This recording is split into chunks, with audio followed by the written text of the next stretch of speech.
திரு ராமசாமி ஐயப்பன், முதல்ல இந்த ஒப்பீடே தவறானது அப்படின்னு வரக்கூடிய கருத்துக்களை எப்படி பார்க்குறீங்க? அதிமுக தலைவர்கள் முற்றுமுழுதா விமர்சிக்கிறாங்க, நிராகரிக்கிறாங்க, எப்படி பார்க்குறீங்க? பாரத மண்ணிற்கும் தமிழ் மக்களுக்கும் முதற்கண் வணக்கங்கள். என்னன்னா எனக்கு கொஞ்சம் அது கிண்டலாக தான் இருக்கு.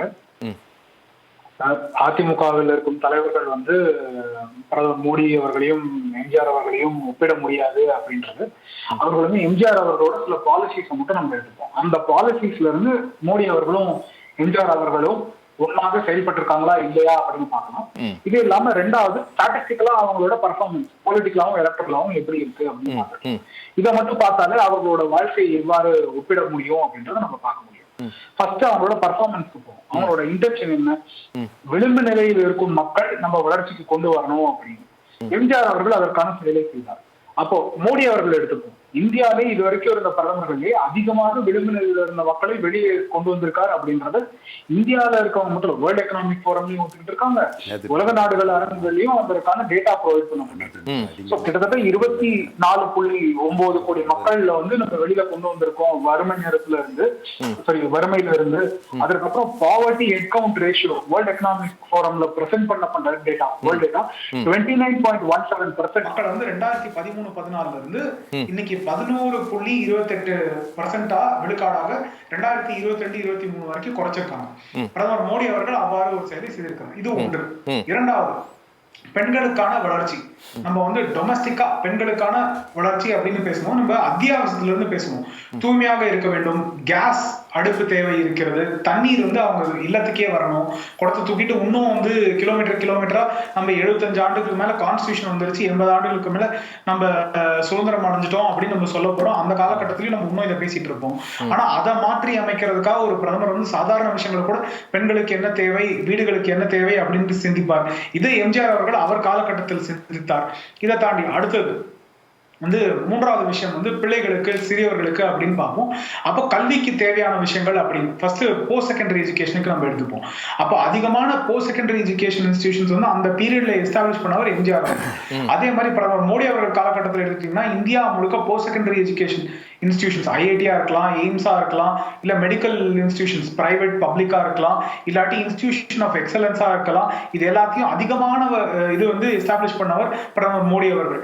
இது இல்லாம நம்ம அந்த இதுல கூட இல்ல பாலிடெக்னிக் இல்ல அடிஷனல் ஸ்கில் லேர்னிங் இன்ஸ்டிடியூஷன்ஸ். இல்ல இதை எப்படி நீங்க ஒப்பிடா வைக்கிறீங்க ராமசாமி? எனக்கு அது புரியல. நீங்க விளிம்பு நிலை மக்களுக்கான திட்டங்களா இருக்கட்டும், பெண்களுக்கான திட்டங்கள், கல்விக்கான திட்டங்கள்னு நீங்க சொன்னீங்கன்னா எல்லா மாநில முதலமைச்சர்களும் இந்த மாதிரி ஒரு 4-5 திட்டத்தை ஒப்பிட்டுக்கலாம். அப்ப இந்தியாவில் உள்ள எல்லா தலைவர்களும் எல்லாரோடையும் ஒப்பிட்டு பேசிக்க முடியுமே. அப்ப இவங்க 2 பேருக்குமான அடிப்படை ஒப்பீடு என்ன இருக்குன்னு நான் கேட்கிறேன். ஐடியாலஜி முதற்கொண்டு என்ன பெரிய அளவுக்கான ஒற்றுமை இருக்குன்னு கேட்கிறேன். என்னன்னா நிறைய பேர் நிறைய ஷோவை ஆங்கர் பண்றாங்க. தம்பி தமிழரசனும் ஆங்கர் பண்றாங்க, மத்தவங்களும் ஆங்கர் பண்றாங்க. அப்படின்ற போது நம்ம இல்ல ஒரே ஒரு நிமிஷம் என்னோட எக்ஸாம்பிளுக்கு நான் வந்தேன். என்னன்னா அவரோட தமிழ் உச்சரிப்பு எப்படி இருக்கு, அவர் அரங்குல வரவங்களை அவரோட சப்ஜெக்ட் ஃபெமிலியாரிட்டி எப்படி இருக்கு அப்படின்றது என்ன. எல்லாரோட ஜேர்னலிஸ்டுக்கும் இந்த மினிமம் ரிக்வயர்மெண்ட் இருக்குன்னா எல்லா சிஎம்க்கும் மினிமம் ரிக்வயர்மெண்ட் இருக்கு. மினிமம் ரிக்வயர்மெண்ட் டேக் பண்றவங்க நான் அடுத்த எலெக்ஷன் நான் ஜெயிக்க வைக்கணும், நான் ஓட்டு போடுறது கிடையாது. மினிமம் ரிக்வயர்மெண்ட்டை தாண்டி மக்களுக்காக செயல்பட்டவர்களுக்கு வாக்களிக்க வேண்டும் அப்படின்றது என்னோட எண்ணம். அப்ப அந்த மாதிரி இருக்கவர்களுக்கு வாக்களிப்பேன். ஒன்னும் இல்ல. இப்ப நம்ம அந்த டேட்டாக்கு வருவோம். 13 ஆண்டுகள் பிரதமர் மோடி அவர்கள் குஜராத்ல சிஎம்ஆ இருந்தார். அவர் அங்க தோல்வியை சந்திக்கல. எம்ஜிஆர் அவர்கள் கண்டினியூஸாக 13 ஆண்டுகள் தமிழ்நாட்டுல சீஃப் மினிஸ்டரா இருந்தாங்க. அவங்க தோல்வியை சந்திக்கல. பிரதமர் மோடி அவர்கள் இன்னைக்கு பிரதமராக பெரும்பான்மை நவீன் பட்நாயக் கூட தான் தோல்வியை சந்திக்கல. ஒப்பிட்டுக்கிறீங்களா நீங்க? பிரதமராக இருக்கிறார். ஜோதி பாசு இருக்கிறாரு, நவீன் பட்நாயக் இருக்கிறாரு. இந்த மாதிரி எவ்வளவு முதலமைச்சர்கள் இருக்கிறாங்களே வடகிழக்கு மாநிலங்கள்ல இருக்கக்கூடிய முதலமைச்சர்கள். தமிழ் நல்லா பேசுறாங்க அப்படின்றனால எல்லாரும் தம்பி தமிழ் இல்ல வேண்டாம், அதுக்குள்ள வேண்டாம். நான் என்ன சொல்றேன், ஒண்ணு இல்ல திரு ராமசாமி ஐயப்பன், இப்ப பாரதிய ஜனதா கட்சி ஐடியாலஜியா ரொம்ப ஸ்ட்ராங்கா அதுல உறுதியா இருக்கக்கூடிய, அது அடிப்படையில பல செயல்பாடுகளை முன்னெடுக்கக்கூடிய கட்சி. பாரதிய ஜனதா கட்சிக்கும் அஇஅதிமுகவுக்கும் இல்ல மோடி அவர்களுக்கும் எம்ஜிஆர் அவர்களுக்கும். மோடிக்கு எம்ஜிஆருக்கும் தான் நான் வரேன். நான் ஏன் சொல்றேன்னா வர ஒரே நிமிஷம். டேட்டா தப்பு இல்ல, நான் டேட்டா தப்புங்கலாம் நான் போகல. இல்ல நீங்க சொல்ற டேட்டா கரெக்டாவே. ஒரே நிமிஷம் ஐயப்பன், நான் என்ன சொல்ல வரேன், ஒண்ணு இல்ல பாஜக என்ன ஒரு பொலிட்டிக்கல் ஸ்ட்ராட்டஜி இந்த இடத்துல வைக்கிறாங்க அப்படிங்கறதா ஒண்ணு இல்ல. இப்ப பாரதிய ஜனதா கட்சி, மோடி அவங்க எந்த வழி வந்தவங்க, எந்த சித்தாந்த வழி வந்தவங்க. நீங்க ஏன் ஒரு ஷியாமா பிரசாத் முகர்ஜியை சொல்லக்கூடாது? நீங்க ஏன் ஒரு தீன்தயாள் உபாத்யாயாவை இங்க முன் வச்சு அந்த அரசியலை முன்னெடுத்து உங்களுக்கான ஒரு கோர் ஓட் பேங்கை உருவாக்க முடியாது? ஏன் நீங்க வந்து எம்ஜிஆரையும் ஜெயலலிதாவையும் இல்ல திருவள்ளுவரையும் வள்ளலாரையும் ராஜராஜ சோழனையும் எடுத்து ஏன் அதை நீங்க முன்வைக்கணும்? என்ன ரீசன் இருக்கு? உங்க தலைவர்களே வச்சு கேட்கலாமே, ஏன் இரவல் தலைவர்களை வாங்கணும்? Super sir. ரெண்டு இஷ்யூ.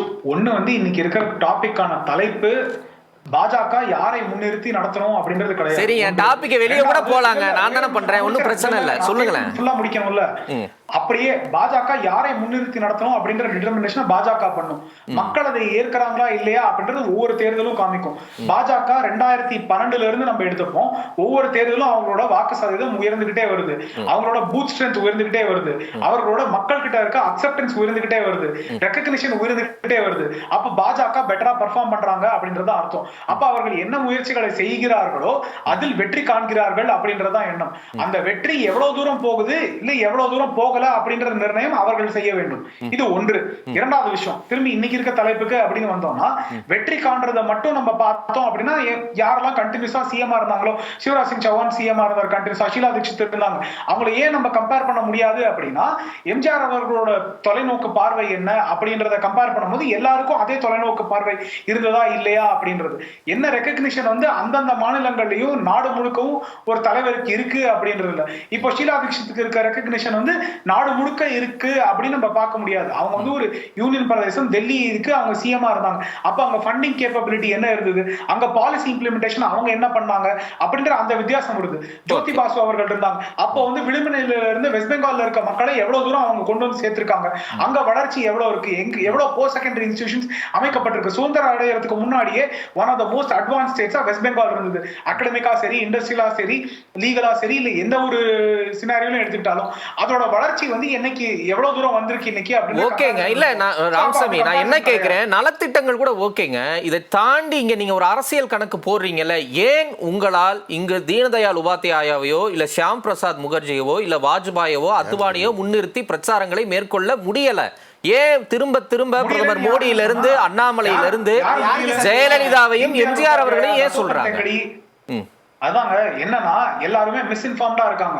அம்பேத்கர் கூட இருந்து தத்தோபன் தெங்கடி, அவர் ஆர்எஸ்எஸ் சார்ந்தவர், அவரை இதன பெரிதாக பேசியும் அவரோட பெருமைகளை பேசியும் அவரோட செயல்களை காமிச்சும் இங்க வாக்கு வாங்க முடியும். என்னன்னா, தவறாக மக்கள் இங்க திரித்து அரசியல் தலைவர்கள் சிலர் சொல்றாங்க, அந்த திரித்தலை கரெக்ட் பண்ண வேண்டியதுக்கான அவசியம் இருக்கு. எங்களுக்கு அந்த தேவை இருக்கோ அதை அவங்க பயன்படுத்துவாங்க. இங்கே எம்ஜிஆர் அவர்களோட இன்னைக்கு இதன நினைவு நாள், இன்னைக்கு அவரை பத்தி பெருமையா பேச வேண்டியதுக்கான அவசியம் இருக்கு, அவரோட நன்மைகளை பேச வேண்டியதுக்கான தேவை இருக்கிறது. அங்க என்ன கம்பேரிசனோ அதை சொல்லுவாங்க. இதே தத்தோபன் தெங்கடி அவர்களோட பிறந்தநாள் அன்னைக்கு, ஷியாம் பிரசாத் முகர்ஜி அவர்களோட பிறந்தநாள் அன்னைக்கு என்ன ஓவாமை இருக்கோ அதை வந்து கம்பேர் பண்ணி பேசுவாங்க.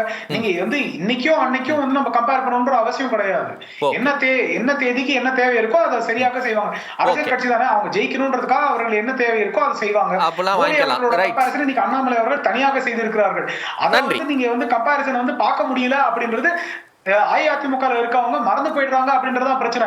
ஒண்ணும் இல்ல, இன்னைக்கு அஇஅதிமுக இருக்கவங்களோட நிலைமை எவ்வளவு மோசமா போயிடுச்சுன்னா, 2019 தேர்தல்ல டிஆர் பாலு அவர்கள் இல்ல திமுகவை சார்ந்த மற்றவர்கள், தயாநிதி மாறன் அவர்கள், இவர்கள்லாம் அன்னைக்கு வந்து எம்ஜிஆர் அவர்களையும் ஜெயலலிதா அவர்களையும் பெருமையா பேசுற பாஜகவின் காரணம் வாக்கு பெற வேண்டும் அப்படின்னு பேசினாங்க. இனி அஇஅதிமுகவோட நிலைமையும் அந்த அளவுக்கு மோசமாயிடுச்சு அப்படின்னு நினைக்கிறேன்.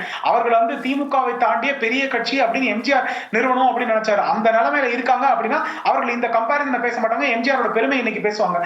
அவங்களுக்கு பேசுறதுக்கு இன்னைக்கு எதுவும் கிடையாது, அதனால அவங்க இன்னைக்கு இந்த கம்பேரிசனை பேசிட்டு இருக்காங்க. ஓகே, திரு மையப்பன், கொள்கை ரீதியாகவும் சரி, நலத்திட்டங்கள் வாயிலா கூட அந்த அந்த ஒற்றுமையை பார்க்க முடியல, எந்த வகையிலும் ஒரு சாத்தியப்படாத ஒரு ஒப்பீடு தானா இது? அதை வலிந்து உருவாக்கிக்கிட்டே இருக்கிறீங்களா அந்த பிம்பத்தை? 3 விஷயங்கள் அந்த கம்பேரிசனுக்கு வரதுக்கு முன்னாடி. ஒன்று, விஸ்வகுரு அப்படின்றது நம்ம நாடு, தனி தலைவர் கிடையாது. எந்த தலைவர் வந்தாலும் நம்ம நாட்டை விஸ்வகுரு ஆக்கணும் அப்படின்னு தான் பாக்குறோம். அது எந்த கட்சியை சார்ந்த தலைவர், எந்த அடிப்படையில் வந்து தேர்ந்தெடுக்கப்பட்ட தலைவராக இருந்தாலும் சரி, இந்த நாட்டை வளம் பெறும் நாடாக வேண்டும், இந்த நாடு விஸ்வகுருவாக உலக அரங்கில் தெரிய வேண்டும் அப்படின்றதுதான் எண்ணம். அது மோடியாக இருக்கலாம், வேற யாராக வேணா இருக்கலாம். ஒன்று சட்டம் கேட்டாங்க, இந்தியன் பீனல் கோடுன்னு தான் இருந்துச்சு, அபிஷியலா அதுக்கு தமிழ்ல பெயர் கிடையாது. ஆனா நம்ம வந்து இந்திய தண்டனை சட்டம் அப்படின்னு சொன்னோம். அதே மாதிரி இப்ப பாரதிய நியாய சந்திதா அப்படின்ற போது பாரதிய நியாய சட்டம் அப்படின்னு தமிழ்ல இருக்கு. அதே மாதிரி பாரதிய சாட்சி அதிநியம் அப்படின்னு இருக்கு. அப்ப பாரதிய அத்தாட்சி சட்டம் அப்படின்னு அதுக்கு மொழியாக்கம் இருக்கு. இதை வந்து அபிஷியலாக பயன்படுத்துறாங்க. அப்படின்ற போது அந்த அபிஷியல் இதை நம்ம எடுத்துக்க தயாராக இல்லை. இது வந்து ஒரு காஸ்மெட்டிக் ஸ்டேட்மெண்ட் அப்படி இல்ல. ஆங்கிலத்தை தமிழ் படுத்துவதுங்கிறது வேறு, நீங்க பேரையே அப்படி சூட்டுவது அப்படிங்கிறது வேறு. ரெண்டுக்கு வேறுபாடு இருக்கு ராமசாமி ஐயப்பன். பாரத நாட்டுல பல மொழிகள் இருக்கு. அந்தந்த மொழிகளுக்கு தேவையான மாதிரி நம்ம இல்ல ஒரு நிமிஷம் நான் சொல்றேன், ஒரே நிமிஷம். உங்களுக்கே தெரியும். இல்ல ஒரே நிமிஷம் கிடையாது. ஆங்கிலத்தில் என் நாட்டில் பயன்பாடு இருக்க வேண்டும் என்ற அவசியம் கிடையாது. சட்டத்தை மட்டுமல்ல, எல்லா மற்ற ஆங்கிலத்தில் நம்ம நாட்டுல பயன்பாடு இருக்க கூடாதுன்னா என்ன சொல்ல வரீங்க? இந்தியில தான் இருக்கணும்னு சொல்ல வரீங்களா? நான் எல்லா மொழிகளிலும் இருக்கலாம் அப்படின்னு சொல்றேன். சரி, அப்ப வைங்கள. நான் கேக்குறேன், ஒரே நிமிஷம். நீர்வளத்துறை அமைச்சகம் இருந்தது. இருங்க ராமசாமி, இருங்க. நீர்வளத்துறை அமைச்சகம் இருந்தது. ஒரே நிமிஷம், நேஷனல் எஜுகேஷன் பாலிசில ஒரு நிமிஷம் ராமசாமி, என் கேள்வியை வாங்குங்க. ஒரு நிமிஷம் இருங்க. தப்பிச்சு போகாதீங்க, தப்பிக்காதீங்க. இருங்க, நீங்க அப்படியே கடந்துறா. இருங்க ஒரே நிமிஷங்க. நீர்வளத்துறை அமைச்சகம் இருந்தது, இன்னைக்கு ஜல் சக்தி துறைன்னு ஏன் மாறுச்சு? ஏன் பாதுகாப்பு துறைங்கிறது இன்னைக்கு ரக்ஷா மந்திரியா மாறுச்சு? என்ன காரணம் சொல்லுங்க. அங்க இருக்க ரீஜனல் டயலாக்கையும் வந்து எல்லாருமே கேட்கணும். இல்ல, உங்களுக்கு பதில் சொல்ல கஷ்டமா இருக்கு ராமசாமி. தேவையாக இருக்க வேண்டும் அப்படின்ற அவசியம் யார் கொண்டு வந்தா? இல்ல நான் கேட்டதுக்கு பதில் சொல்லுங்க. ஏன் நீர்வளத்துறை ஜல்சக்தி துறையா மாறுச்சு? ஏன் வந்து பாதுகாப்பு துறை ரக்ஷா மந்திரியா மாறுச்சு? அது வந்து ஆங்கிலத்துல இருந்து மொழிபெயர்த்ததா இல்ல நேரடியான பெயர் சூட்டலா? ஏன் அப்படி வச்சாங்க? ஏன் இந்திய நாட்டுல நம்ம நாட்டுல இருக்கிற மொழிகள்ல பேர் இல்லாம எதுக்கு தமிழ்ல வைங்க? தமிழ்நாட்டுல எதுக்கு ஃபைனான்ஸ் மினிஸ்ட்ரி இருக்கணும்? எதுக்கு minister of mines and development இருக்கணும்? தமிழ்ல வைங்க. ரக்ஷா மந்திரியை பாதுகாப்பு துறைன்னு அப்படியே மாத்துங்க. ஜல் சக்தி நீர்வளத்துறைன்னு தமிழே வைங்களா? என்ன பிரச்சனை? உடனே புரியுமோ அவர்கள் அந்த மொழியில வைக்கிறாங்க. மற்ற மொழிகள்லயும் அந்த பெயர் இருக்கு, அந்த பெயரை பயன்படுத்திக்கலாம்.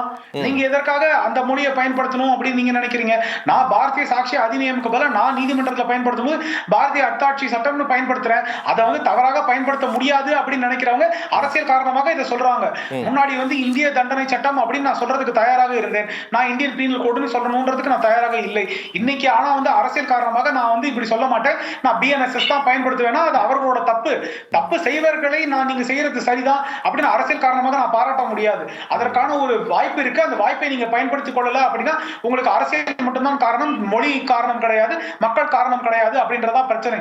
ஒண்ணும் இல்ல, இதே திணிப்பு அப்படின்றதுதான். என்னைக்கு வந்து இந்த மொழியை மட்டும்தான் பயன்படுத்தணும் அப்படின்னு சொன்னாங்களோ அது திணிப்பு.